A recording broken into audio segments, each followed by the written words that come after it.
하나님의 말씀은 에베소서 6장 1절부터 4절까지의 말씀입니다. 에베소서 6장 1절부터 4절까지의 말씀을 함께 봉독하도록 하겠습니다. 에베소 6장 1절부터 4절까지의 말씀 함께 읽습니다. 자녀들아, 주 안에서 너희 부모에게 순종하라. 이것이 옳으니라. 내 아버지와 어머니를 공경하라. 이것은 약속이 있는 첫 계명이니 이로써 내가 잘되고 땅에서 장수하리라. 또 아비들아, 너희 자녀를 노엽게 하지 말고 오직 주의 교훈과 훈계로 양육하라. 아멘. 우리 교회는 요즘 예수님과 동행함으로 메말랐던 심령에 성령의 단비가 내리는 것을 경험하고 있습니다. 이성의 범람으로 인해서 전쟁이 끊어지지 않는 이 시대에 교회는 교회뿐만 아니라 이 세상의 감성을 치우는 이 사역을 더욱더 활발하게 펼쳐나가야 될 것 같습니다. 여기서 말하는 감성이라는 것은 성육신하신 우리 예수 그리스도의 사역을 말하는데요. 친구를 위해서 대신 죽어주는 사랑을 말하는 것입니다. 구약시대의 율법으로는 한계가 있었습니다. 캄캄하고 어둡던 이 400년 동안의 신약과 구약 사이의 시간을 지내고 예수님이 이 땅에 오심으로 인해서 다시 하나님의 말씀의 열매가 맺힐 수 있는 땅이 기경되기 시작되었습니다. 그 땅에 말씀이 심기고 말씀이신 예수님께서 제자들과 함께 복음의 씨앗을 뿌리셨죠. 그 일은 지금까지 지속되고 있습니다. 내려놓음의 저자 이용규 선교사님이 이런 이야기를 하셨습니다. 하버드에 가서 정말 열심히 박사 논문을 썼었는데 그 논문을 써놓고 보니까 몇 명 읽지 않았다는 거예요. 그런데 내려놓음이라는 책은 그렇게 열심을 들여서 쓴 책은 아니었는데 수많은 사람들이 이 책을 읽었다는 겁니다. 그러면서 사람들에게 읽혀지는 글과 읽혀지지 않는 글은 작가의 열심에 비례하지 않는다, 이런 재밌는 이야기를 하셨습니다. 율법과 복음이 바로 그렇습니다. 율법은 박사 논문이고 복음은 내려놓음의 책과 같습니다. 복음의 기쁜 소식은 사람들이 들을 수 있는 소식이어야 됩니다. 우리가 이 땅의 성도로 살아가면서 하나님은 이 내려놓음의 책과 같은 복음의 메신저로 주님께서 우리들을 부르셨습니다. 그 일에 성공하기 위해서 예수님과 가까이 하면서 주님의 모습을 배워나가는 것이 우리 성도가 첫 번째로 해야 될 마땅한 일이겠죠. 예수님은 최고의 파티 플래너이셨고 로맨티스트였습니다. 아주 멋이 있는 분이셨고 때때로 위트를 자주 사용하시는 분이셨습니다. 그리고 사람들의 눈높이를 잘 맞추는 설교자이셨어요. 만나는 사람들의 성향을 잘 파악을 해서 상황에 맞는 말씀들을 잘 전해주셨던 분이었습니다. 무엇보다 사랑이 가장 중요하다고 말씀하시고 그 사랑을 실천하고 사랑을 완성하시려 십자가로 향해 달려가셨습니다. 바울은 예수님과 동행하면서 사랑에 대한 글을 썼습니다. 사랑은 오래 참는다. 사랑은 시기하지 않고 자랑하지 않고 교만하지 않는다. 무례히 행하지도 않고 사랑은 성내지 않는 것이다. 이렇게 글을 썼습니다. 메마른 인생을 살아온 대표주자가 바울입니다. 율법만 어렸을 때부터 달달 외우던 이 바울. 그 부모님들이 얼마나 이 율법에 있어서는 1등에서 내려오는 것을 허용하지 않기 위해서 부모님들이 얼마나 노력을 하셨을까 생각이 됩니다. 그런 사람은 이 신약 성경에 다시 읽어야 할 레위기 이런 제목의 책들을 썼어야 마땅한데 읽어보셔서 아시겠지만 바울 서신에는 예수님의 감성이 그대로 묻어 있습니다. 특히 고린도전서 13장 이런 글들은 바울에게는 절대로 나올 수 없는 글입니다. 고린도전서뿐만 아니라 바울 서신은 1세기판 내려놓음이라고 할 수 있는 것입니다. 성경에 기록되지 않아서 그렇지 바울도 가말리엘 학파에서 얼마나 멋진 논문들을 열심히 썼겠습니까? 근데 성경에는 바울의 서신, 편지글만 기록되어 있었습니다. 제가 말씀을 준비하면서 그런 생각도 해봤습니다. 교회에 편지와 함께 자신의 논문도 같이 보내지 않았을까. 그런데 교회 성도들이 읽고 변한 것은 편지글이었습니다. 논문에 대한 이야기는 한 번도 나오지 않는 것이죠. 구약 성경에서 최고의 감성 아티스트를 찾아보자면 단연 다윗을 꼽을 수가 있겠죠. 다윗은 150편에 달하는 시편 중에서 73편을 저작한 인물입니다. 다윗이 평생 수건 사업이 한 가지 있었는데 성전 건축입니다. 성전을 멋있게 건축을 해서 하나님께 영광을 좀 돌려보고 싶었어요. 그런데 다윗은 하나님으로부터 그 허락을 받지 못했습니다. 하나님께서 다윗은 전쟁과 여러 가지 일들을 통해서 피를 너무 많이 흘렸기 때문에 이 성전 건축하는 것들을 허용하지 않았습니다. 그래서 다윗은 성전의 준비, 성전 건축의 준비의 일들만 하고 그 다음 때에 가서 아들 솔로몬이 이 성전의 건축을 완성하게 되죠. 7년 6개월 동안 지은 이 성전으로 말미암아서 그동안 오랜 시간 동안 방황하고 불안해했던 이스라엘은 하나님의 언약 백성 공동체로 그 입지를 굳히게 되었습니다. 아주 대단한 일을 하게 된 것이죠. 성전 문에는 두 개의 기둥이 있었습니다. 하나는 야긴이라고 부르고 하나는 보아스라고 불렀습니다. 야긴의 뜻은 그가 세우실 것이다. 그리고 그분이 일으키신다라는 것입니다. 하나님께서 세우신다. 하나님께서 일으키신다. 이 말의 뜻에는 하나님께서 이 성전을 통해서 이스라엘 백성들을 일으키신다. 그를 세우신다라는 뜻을 가지고 있죠. 보아스의 뜻은 그 안에 능력이 있다. 하나님 안에 능력이 있다는 겁니다. 하나님의 말씀과 성령의 능력이 바로 이 신약 성경에 와서 야긴과 보아스가 되는 것입니다. 이 하나님의 말씀과 성령의 능력으로 교회가 세워진다는 것이죠. 백성들은 그 기둥을 바라보면서 주님의 영광을 위해서 살 것을 매일 다짐했습니다. 영광의 주님께서 바울을 통해 에베소 교회의 성도들에게 두 가지 특별한 야긴과 보아스를 말씀하시고 그 기둥이 흔들리지 않는 방법을 가르쳐주고 계시는 겁니다. 여러분은 누구나 부모와 자녀 혹은 종과 상전 이 네 가지의 부분에서 두 가지 혹은 세 가지 정도에 걸쳐 있으리라고 생각을 합니다. 여러분들에게는 부모님이 계실 겁니다. 그리고 결혼한 분들에게는 자녀가 있으시겠죠. 그리고 직업을 가지고 계신 분들은 부하 직원이거나 그 회사의 대표로 서 계실 것입니다. 자녀와 부모, 종과 상전 이 두 가지 기둥은 한 사람에게 어느 것 하나 흔들려서는 안 될 인생을 이끌어가는 원동력이라고 할 수 있는 것이죠. 부모와 자녀의 관계는 야긴의 기둥이라고 할 수 있습니다. 야긴의 뜻을 우리가 잘 기억하면서 말씀을 함께 나눴으면 좋겠습니다. 야긴의 뜻은 하나님께서 세우신다. 하나님께서 일으키신다는 뜻입니다. 곧 부모와 자녀의 관계를 세우는 것은 하나님만 하실 수 있다는 것을 바울이 전해주고 있는 겁니다. 그리고 오직 하나님만 무너진 관계를 다시 일으켜 세우실 수 있다는 것이죠.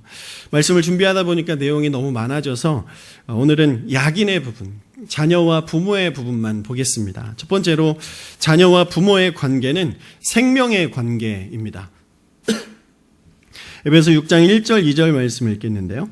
자녀들아 주 안에서 너희 부모에게 순종하라. 이것이 옳으니라. 내 아버지와 내 어머니를 공경하라. 이것은 약속이 있는 첫 계명이니. 부모가 이혼했거나 사이가 좋지 않은 경우는 딸의 외모와 여성적인 이 매력이 저하된다는 연구 결과가 있습니다. 영국의 세인트 앤드류스 대학교의 연구팀이 그 대학교의 여성들 229명을 대상으로 이런 부모의 친밀도에 따라서 세 부류를 나누게 되었는데요. 첫 번째는 어린 시절 부모가 이혼해서 아버지가 따로 산 경우, 두 번째는 부모가 이혼하지는 않았지만 어린 시절 부모의 사이가 좋지 않았던 경우, 세 번째는 부모의 결혼 생활이 행복한 경우였습니다. 연구팀은 매력과 여성다움과 건강 이 세 가지 기준을 놓고 평가를 했는데 행복한 가정에서 자란 이 학생이 이혼 가정에서 자란 학생들보다 매력도와 건강도가 훨씬 더 높았다는 것입니다. 부모가 이혼하지는 않았지만 불화가 있는 가정의 학생은 매력도와 건강도가 세 집단 중에서 가장 낮았습니다. 부모와 자녀의 관계는 이렇게 중요하다는 것을 말씀드리는 것입니다. 자녀는 부모로부터 생명을 부여받게 되죠. 그리고 자녀가 한평생을 살아가는 데 있어서 부모의 영향력은 절대적입니다. 자녀를 온전히 잘 키우고 싶으면 우리는 예수님처럼 성육신적으로 자녀들에게 달려가야 될 것입니다. 바울이 기록한 부모와 자녀의 관계는 하나님과 그분의 백성과의 관계를 보여주고 있는 것인데 이것이 바로 야긴입니다. 하나님과 그의 백성 사이에서 그의 백성을 하나님의 영광의 빛을 비추는 자녀로 살릴 수 있는 것은 오직 하나님이라는 거예요. 아버지 하나님의 사랑이 부모의 모습을 통해서 자녀에게 흘러가야 된다. 그것을 말씀하는 것이죠. 성육신하신 예수님의 사랑이 자녀에게 흘러가게 되면 그 자녀는 반드시 하나님으로부터 내려오는 그 복을 누리면서 잘 되게 되어 있습니다. 그래서 목사님께서 자주 말씀하시는 것 중에 하나가 선교사님들의 자녀가 다 잘 된다, 그런 말씀을 몇 번 하셨어요. 선교사님 부모님이 자녀들에게 뭘 잘해주겠습니까? 돈이 있어서 뭘 사주겠습니까? 학교를 제대로 보내겠습니까? 그냥 선교사님 부모님들은 하나님 앞에 매일매일 기도하면서 살아가는 그 모습을 자녀들이 그 뒤에서 보면서 배워나가는 겁니다. 부모 스스로 자녀의 인생을 디자인하고 자녀들을 내가 이끌려고 하면 자식이나 부모나 서로 힘이 듭니다. 그리고 언젠가 한 번은 문제가 터져서 서로에게 상처를 주게 되죠.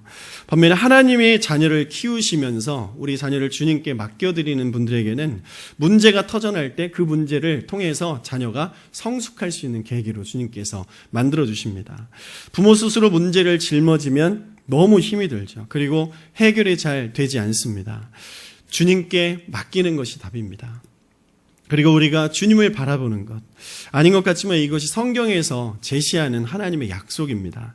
이스라엘 백성이 야긴과 보아스를 보면서 하나님을 생각했더니 그들의 삶에 놀라운 평안이 임했던 것처럼 부모와 자녀라는 이 기둥을 보면서 우리는 하나님을 만나야 되는 것입니다. 부모는 자녀들에게 하나님의 대리자로 서야 합니다. 예수님의 머리 되심이 부모를 통해 자녀에게 나타나야 된다는 거죠. 부모의 모습을 통해서 그리스도인이라면 우리 안에 예수님의 모습을 자녀들에게 보여줄 수 있어야 되는 것입니다. 그렇게 되어야만 자녀들이 부모를 온전히 순종하고 공경할 수 있게 되는 것이죠. 성공적인 가정의 비결은 세 가지입니다. 첫 번째는 하나님의 말씀 위에 세워진 가정. 두 번째는 경건한 부모에게 양육된 가정. 세 번째는 교회 생활에 익숙한 가정이다, 이렇게 말합니다. 성공적인 가정에는 이 세 가지가 필요합니다. 하나님의 말씀이 필요하고, 경건한 부모가 필요하고, 자녀들이 친숙한 교회 생활이 필요합니다. 경건한 부모가 부모를 사랑하는 자녀를 만들게 되는 것이죠. 바울은 자녀가 부모를 어떻게 사랑하고 섬겨야 하는지를 설명하는 모델로 예수님의 성육신을 말하고 있는데요. 그 성육신의 두 가지의 모습을 오늘 1절, 2절 말씀에 찾을 수 있습니다. 첫 번째 예수님의 성육신의 모습은 순종하라 하는 것입니다. 순종은 따르는 것이죠. 부모님의 말을 들을 준비가 되어 있는 상태를 말하는 것입니다. 부모가 교회 갔다 와서 말씀대로 살아가면 자녀는 100% 그 부모님의 모습을 따라서 하나님의 자녀가 되는 것이죠. 존 스토트라는 사람은 너희 부모를 주 안에서 순종하라, 1절의 말씀을 이렇게 해석했습니다. 만일 부모가 세례를 받지 못하게 하면 순종하라. 세례는 구원과 상관없기 때문이다. 그러나 예수 믿는 것을 반대한다면 거역해도 좋다, 이렇게 말했습니다. 부모의 위치와 책임감이 아주 막중해지는 것입니다. 두 번째는 공경하라입니다. 예수님께서 하나님 앞에 주님의 말씀에 순종하고 주님을 항상 바라보는 그런 삶을 사셨다는 겁니다. 우리가 그런 공경의 삶을 살아야 되는데, 공경은 무게를 둔다는 거예요. 이 공경이라는 것은 아버지를 중요한 분으로, 부모님을 중요한 분으로 둔다는 뜻입니다. 예전에 목사님이 한 가지 또 알려주신 것이 있는데, 자녀에게 공경을 받고 싶거든 자녀를 위해 바치지 말고 부모님을 위해 바쳐라, 이런 말씀하셨습니다. 이것이 참 맞는 말씀입니다. 이런 하나님의 말씀, 성경적인 기준으로 하면 이 일들의 열매를 우리는 잘 따먹을 수 있게 되는 것이죠. 우리는 가정이 깨어진 시대를 지금 살아가고 있습니다. 이 깨어짐에는 분명히 배후 세력이 있는데요. 그 배후 세력은 여러분들도 아시는 것처럼 사탄입니다. 사탄이 우리를 깨어짐의 자리로 몰고 있습니다. 이때 우리가 해야 될 것은 사탄의 허를 찌르는 것이죠. 이 세상은 불륜과 그리고 자녀들과 부모님과의 이 사이에서 대화가 없어진 것을 그냥 방치해버리는 시대입니다. 그럴 때 우리가 해야 될 것은, 이 메가더 장군이 부산까지 우리가 밀려 내려갔을 때 남한군들의 전세를 역전하기 위해서 인천 상륙작전을 펼친 것처럼 그렇게 이 상대방의 허를 찌르는 공격을 해야 됩니다. 이 작전은 아무도 할 수 없다고, 아무도 이것은 승리할 수 없다고 다 만류를 했습니다. 그런데 메가더 장군이 이 일을 하지 않았다면 우리는 여전히 부산에 몰려서 다 경상도 사투리를 쓰면서 지금 살아가고 있을 수도 있는 것입니다. 사탄은 부모가 주님 바라보지 못하도록 항상 차선책을 제공합니다. 이럴 때일수록 자녀에게 더 신경을 써야 된다. 하나님을 붙들 시간이 없다. 기도할 시간이 없어. 먼저 달려가서 자녀의 부족한 것들이 무엇인지 네가 먼저 알아봐주고 네가 더 많이 붙어서 케어를 해줘야 돼. 사탄이 이렇게 이야기를 합니다.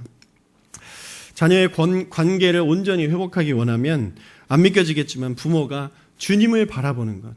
사탄은 그것을 싫어할 거예요. 그래서 계속 여러 가지 차선책들을 우리에게 말해줄 겁니다. 그런데 해결할 수 있는 유일한 길은 우리가 하나님을 바라보는 겁니다. 하나님을 바라볼 때 주님의 능력으로 이 가정을 회복할 수 있게 되는 것이죠. 우리 가정, 나의 자녀는 하나님이 세우신다. 이것이 약인입니다. 하나님만이 사람, 부모, 자녀를 하나님 앞에 세상 가운데 온전하게 세워줄 수 있는 것입니다. 주님이 그 가정의 주인 되어 오셔서 통치하시면 회복되지 않을 것이 어디 있겠습니까? 또 한 가지가 있습니다. 우리는 누구나 자녀로 존재를 하게 되는 거죠. 바울은 자녀들에게 주 안에서 순종하라고 말하는데요. 이것은 부모가 그리스도인이든 비그리스도인이든 상관없이 온전히 부모라면 순종해야 된다 이렇게 말하는 겁니다. 주님 때문에 순종할 수 있다는 거예요. 주님으로 인해서 부모님께 순종해야 된다는 겁니다. 부모가 인격적으로 훌륭해서 순종하는 것이 아니라 그 부모를 만나게 하신 하나님의 섭리가 있다는 것을 인정하면서 순종해 나아가는 것이죠. 그 부모를 순종해 나아가면서 하나님의 뜻을 발견하라는 거예요. 이런 일들이 많이 힘드신 분들이 계실 것이라고 생각을 합니다. 그런데 우리가 이 말씀을 지금 주님께서 우리 각자에게 하시는 하나님의 음성으로 받아들인다면 우리가 한 번 더 부모님께 사랑을 전해보는 그런 시도를 해보면 좋겠습니다. 이것에 하나님의 약속이 있습니다. 부모에게 순종과 공경을 잘하는 자녀는 반드시 하나님의 복을 받게 되어 있습니다. 3절 말씀, 이로써 내가 잘되고 땅에서 장수하리라. 우리나라는 지금 초고속 노령화 사회를 살아가고 있는데요. 성경은 노후 문제를 국가가 걱정하라고 말하지 않습니다. 자녀들에게 부모의 노후를 책임지라고 하셨습니다. 이것이 하나님의 방법이에요.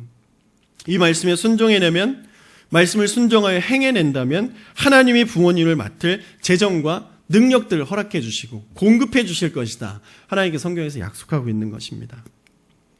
부모를 공경하는 자에게 하나님은 부요함을 약속하셨어요. 이 땅에서 누릴 수 있는 부요와 형통을 허락하셨습니다. 저는 점점 더 저희 어머니를 존경하고 사랑하는 마음들이 커지고 있는데요. 더 사랑하게 된 사건이 하나 있었습니다. 어머니가 교회에서 사역을 하시다가 은퇴를 하시고 그동안 사역한다고 바빠서 이 외할아버지 한 분 계신데 할아버지를 보필한 것들을 잘 못해서 이제 외할아버지를 모시러 가평에 들어가서 두 분이 같이 사시겠다 이렇게 말씀을 하시고 인천에 있는 집을 파시고 들어가 버리셨어요. 그래서 할아버지랑 지금 행복하게 잘 살고 계신데 부모님의 이 대접을 은근히 강요하는 저희 어머니의 나이대가 되셨어요. 그런데 그렇게 하지 않으시고 직접 본인이 부모를 섬기는 모습을 보여주시면서 저에게 아주 영향력 있는 그 선생님의 역할을 감당하셨습니다. 부모 섬김과 부모 성경의 교과서가 바로 저의 어머니로 다가온 거였습니다. 정말 감사했습니다. 저희 어머니는 이 말씀에 근거하여서 이 땅에서 잘 되고 장수할 것이라는 것을 저는 예감할 수 있습니다. 이 말씀을 보면서 깨달은 건데요. 여성분들이 남성분들보다 오래 사는 이유가 바로 이것과 연관이 없지 않다는 겁니다. 남성보다 여성이 장수하는 이유는 여성이 부모님을 더 사랑하며 공경하기 때문인 것입니다. 하나님께서 복을 주시는 거라고 할 수 있죠. 하나님께서 자녀는 부모에게 순종해야 된다고 명령하시고는 두 번째로 부모에게 명령을 합니다. 세 번째, 부모는 자녀를 노엽게 하지 말아야 된다. 4절 말씀입니다. 또 아비들아 너희 자녀를 노엽게 하지 말고 오직 주의 교훈과 훈계로 양육하라. 이 말씀에는 특이한 점이 한 가지 있죠. 부모들아라고 바울이 말하지 않고 아비들아 이렇게 말을 합니다. 특별히 아버지들에게 명령의 내용을 전달하는 거예요. 이유가 있습니다. 에베소 지역, 이 당시 살아가는 에베소 교회 지역 사람들은 로마의 영향을 굉장히 많이 받았는데 로마가 그 당시에 굉장히 유교적인 나라였던 것입니다. 그래서 아버지의 권한이 상당히 컸어요. 절대적인 권력을 가지고 있었습니다. 가부장적인 사회를 살아가고 있는데 아버지의 말이 곧 법이었습니다. 그래서 그 세대의 자녀들은 아버지로 인한 마음의 상처가 굉장히 많았다는 것을 이 바울이 알고 있었던 거예요. 그래서 아비들아, 너희 자녀들을 노엽게 하지 말아라, 이렇게 선포한 겁니다. 그런데 여기 이 아비드라라는 단어에는 아비를 중심으로 아비의 역할이 굉장히 크지만 어머니의 역할도 함께 포함하는 단어를 쓰고 있습니다. 그래서 부모들 모두가 이런 자녀들에게 노여움을 선사해서는 안 된다, 이렇게 가르치는 것이죠. 가정심리학자들이 아버지가 자녀들의 마음을 노엽게 하는 경우가 4가지가 있다고 말을 했는데요. 첫 번째는 아버지가 화낼 때라고 합니다. 유교에서는 어린아이가 어른보다 열등한 인격이라고 가르치죠. 그런데 성경은 그것을 절대로 지지하지 않습니다. 하나님께서 인간에게 가장 중요한 덕목으로 가르쳐 주신 것이 사랑이었습니다. 우리가 다들 잘 아시겠지만 어른들보다 어린 아이들이 더 사랑의 순수함을 보이는 것들을 우리는 잘 알고 있을 거예요. 그런 모습으로 본다면 하나님께서 하나님의 기준으로 우리를 바라본다면 어린 아이들이 더 우리 어른들보다 낫다, 이렇게 생각할 수도 있을 것입니다. 자녀의 마음을 노엽게 하는 두 번째는 자기의 목적을 위해서 자녀를 몰아붙이는 거라고 말합니다. 이런 현상이 지금 우리나라에 가장 강렬하게 나타나고 있죠. 무조건 공부입니다. 자녀가 공부에 소질이 있든지 말든지 그 자녀를 몰아붙이는 거죠. 자녀를 한 곳으로 몰아붙이는 거예요.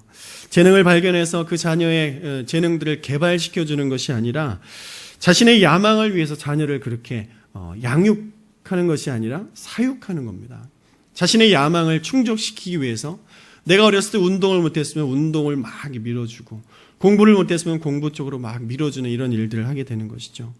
내 생각에 맞지 않는 것들은 절대로 하면 안 된다고 이렇게 다그치면서 자녀들을 이렇게 키워내는 것입니다. 부모의 야망 때문에 자녀들이 교회는 다니지만 예수님과 멀어진 일들이 있습니다. 주님과 동행은 여유 있을 때 하는 거라는 생각 때문에 자녀들이 지옥으로 향해 달려가고 있는 것입니다. 자녀의 마음을 노엽게 하는 것이 이런 거래요. 자녀에게 뭔가를 열심히 해주는 것이 겉으로 보면 굉장히 잘해주는 것 같고 사랑을 많이 베푸는 것 같은데 그것이 자녀가 느끼기에는 스트레스로 다가오는 경우가 훨씬 많다고 하는 겁니다. 세 번째는 자유의 제한입니다. 자녀들에게 지나칠 정도로 엄격하고 자녀에게 함부로 대하는 그런 모습들이죠. 자녀의 인격을 존중해주지 않는 거예요.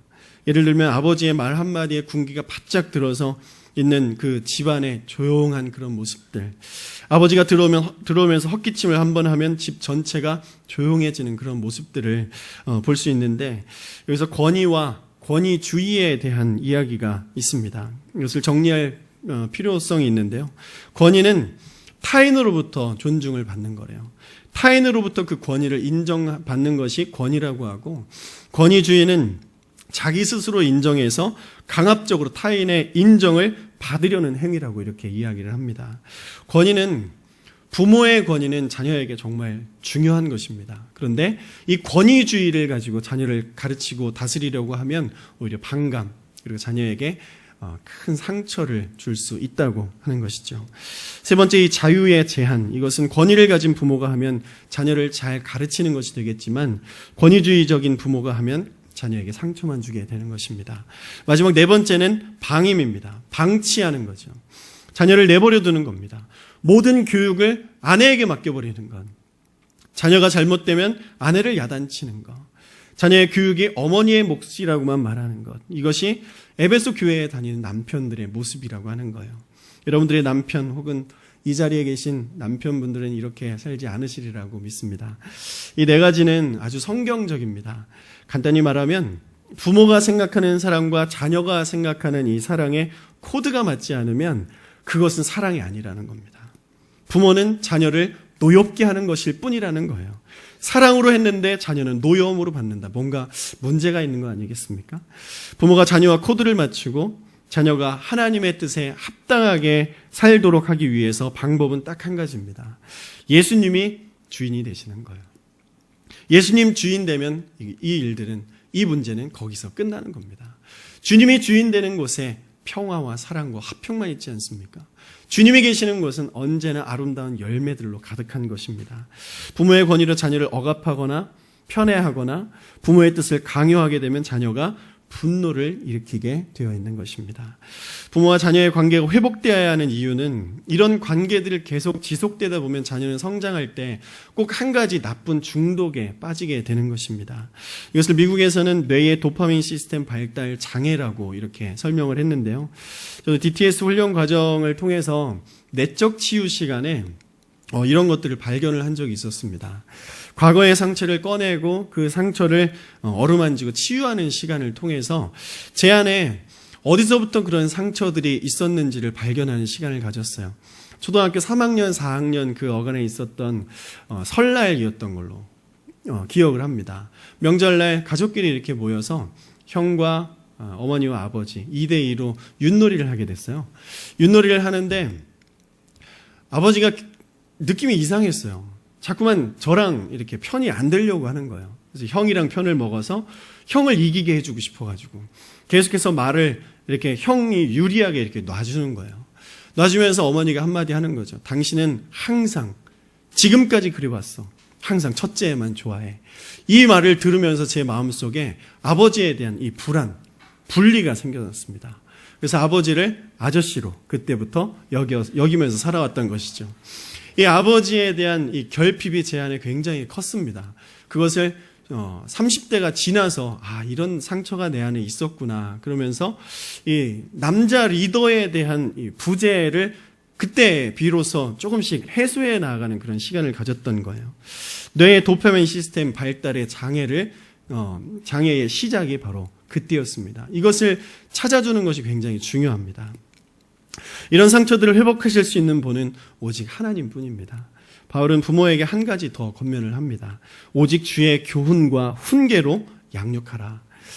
부모가 자녀들을 교육해야 한다는 건데 성경을 가르쳐야 된다고 말합니다. 부모가 자녀에게 가르쳐줄 수 있는 것 중에 성경보다 귀한 것은 없다는 거예요. 바울은 자녀를 교육할 때 교훈과 훈계 두 가지 양육 방법을 가르쳐주는데요. 여기서 말하는 첫 번째 교훈이라는 것은 체벌을 통한 교정과 훈련이라고 말합니다. 잠언 13장 24절 말씀을 읽습니다. 매를 아끼는 자는 그의 자식을 미워함이라. 자식을 사랑하는 자는 근실이 징계하느니라. 자녀를 분노케 하는 것과 자녀를 체벌로 훈육하는 것이 다르다는 것을 여러분 잘 아실 겁니다. 부모가 이 두 가지를 제대로 구분하지 못하면 자녀의 마음에 돌이킬 수 없는 상처를 내는 거예요. 훈계는 대화를 통해서 자녀의 이성과 생각을 재배치하는 행위라고 합니다. 권위를 가진 부모는 이 훈계를 잘 해낼 수 있어요.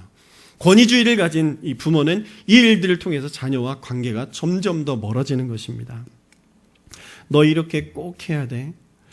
한 번만 더 해봐라. 그러면 너는 어떻게 될지 몰라. 이렇게 이야기하는 것은 훈계가 아니라는 것이죠. 서로 훈계는 자녀와 부모의 생각이 왔다 갔다 하는 것이라고 말합니다. 일방적인 다그침이 아니라는 거죠. 히브리서 12장 8절 말씀, 11절 말씀 제가 읽겠습니다. 징계는 다 받는 것이거늘 너희에게 없으면 사생자요 친아들이 아니니라. 무릇 징계가 당시에는 즐거워 보이지 않고 슬퍼 보이나 후에 그로 말미암아 연단받은 자들은 의와 평강의 열매를 맺느니라. 부모가 자녀를 대하는 태도에 따라서 이 자녀의 자아상이 형성됩니다. 자녀는 부모 앞에서 배우는 것이 아니라 부모 뒤에서 배우는 것이라는 말이 있습니다. 부모의 잔소리에서 자녀가 성장하는 것이 아니라 부모가 부모의 삶을 보고 성장한다는 것입니다. 그럼 이렇게 결론을 낼 수 있습니다. 자녀를 훈계하며 양육을 해야 하는데 가장 좋은 방법은 부모가 하나님 앞에서 훈계와 양육을 받고 그 훈계와 양육 받은 대로 살아나가는 것. 이것이 자녀 교육의 최고의 모습이라고 하는 것이죠. 사람이 절대로 사람을 바꿀 수 없습니다. 아무리 부모라 하더라도 자녀의 마음을 부모가 절대로 조종할 수 없습니다. 변화시킬 수 없습니다. 자녀의 마음 오직 하나님만, 오직 우리 주 예수 그리스도의 십자가와 부활의 능력으로만 바뀔 수 있게 되는 것입니다. 자녀를 성공시키고 싶으시다면 부모가 영과 진리로 예배하고 주님께 우리 자녀를 맡겨드려야 됩니다. 이것은 선택이 아니라 주님의 백성들에게 하신 하나님의 명령이에요. 여호와 그 솔로몬의 성전에 땅속 깊이 박힌 하나님의 기둥, 야긴입니다. 이것이 하나님께서 우리 그리스도인들에게 주신 하나님의 비전이라고 하는 것이죠. 이 사회의 규범이 무너져 내리고 있습니다. 우리는 그런 것 걱정할 필요가 없어요. 그런 것들이 무너져 내린다고 그곳에 가서 데모할 필요가 없습니다. 우리 그리스도인들이 하나님 앞에 온전히 서서 하나님의 말씀 따라서 순종해 나아가면 이 세상은 변화될 것입니다. 에베소는 교회론으로 가득 찬 거예요. 에베소서를 통해서 바울은 교회가 온전히 회복되기를 바랬습니다. 바울이 교회를 세우기 위해서 열심히 하나님 앞에 기도하고 성령께서 감동을 주셔서 쓰게 하신 책이 바로 이 에베소서입니다. 이 메시지의 핵심은 이렇습니다. 교회를 통해서 이 땅에 하나님의 나라가 임하기 위해서는 가정의 회복이 관건이다. 사랑하는 여러분, 여러분은 자녀이십니까? 자녀라면 부모를 공경하십시오. 자녀로서 부모를 공경하고 순종하는 것은 이 세상의 이론이 아니라 하나님의 명령입니다. 우리가 부모님께 순종하고 부모를 공경하는 것은 주님의 뜻이다. 그래서 그 말씀에 순종하면 주님은 이 가운데에서 영광 받으실 것이라는 바울의 약속입니다. 부모이시다면 자녀를 주의 교훈과 훈계로 가르쳐서 그 자녀가 이 땅에서 잘 되고 땅에서 장수하게 하기 위해서 부모이신 분들이 주님의 교훈과 훈계를 받기에 열심을 내시기를 부탁드립니다. 이 일로 인해서 우리 교회가 하나님의 은혜를 세상에 나누는 아름다운 축복의 통로가 될 것입니다. 함께 기도하겠습니다.